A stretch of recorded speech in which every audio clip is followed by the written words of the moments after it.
आमल की एकादशी व्रत कथा।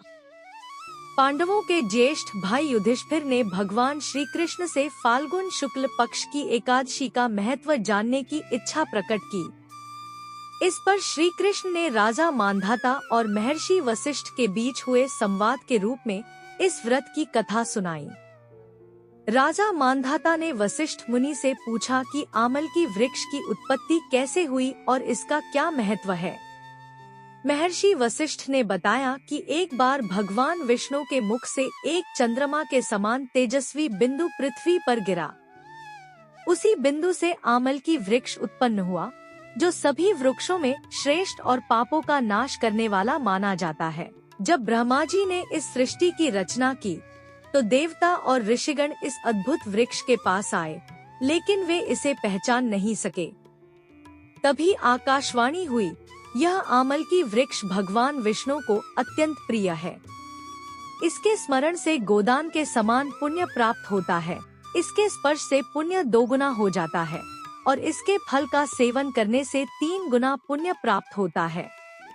इस वृक्ष में विभिन्न देवताओं का वास होता है। विष्णु इसके मूल में, ब्रह्मा ऊपर, रुद्र इसके तने में, ऋषि इसकी शाखाओं में, देवता टहनियों में, वसु पत्तों में, मरुदगण फूलों में और सभी प्रजापति इसके फलों में निवास करते हैं। यह वृक्ष समस्त देवी देवताओं का प्रतीक है और विष्णु भक्तों के लिए पूजनीय है।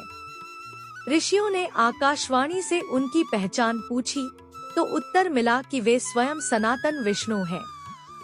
यह सुनकर सभी ऋषियों ने भगवान विष्णु की स्तुति की और उनसे स्वर्ग और मोक्ष प्रदान करने वाले व्रत की याचना की।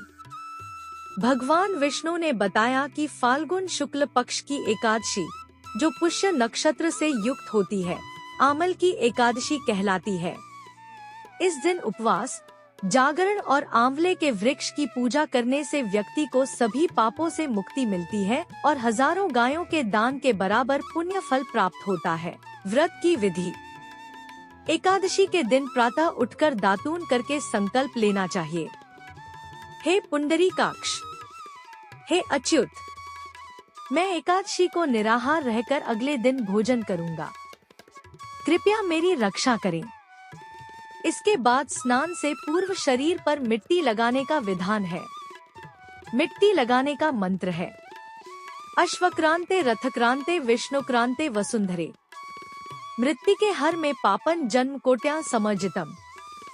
स्नान के बाद भगवान विष्णु की पूजा करनी चाहिए और दिन भर उपवास रखना चाहिए। शाम को आंवले के वृक्ष के पास जाकर पूजा की जाती है। वहां भूमि को शुद्ध करके एक जल से भरा नया कलश स्थापित करें। कलश पर चंदन लगाकर उसमें पंचामृत और सुगंध डालें। कलश के ऊपर एक पात्र रखकर उसमें लाजें, धान्य भरें और उस पर भगवान परशुराम की स्वर्ण प्रतिमा स्थापित करें। भगवान की विभिन्न अंगों की पूजा करें और फिर फल से अर्घ्य अर्पित करें। नमस्ते देवदेवेश जामदग्न्य नमोस्तुते, गृहाणार्घ्यमिम दत्तमाम लक्या युतम हरे।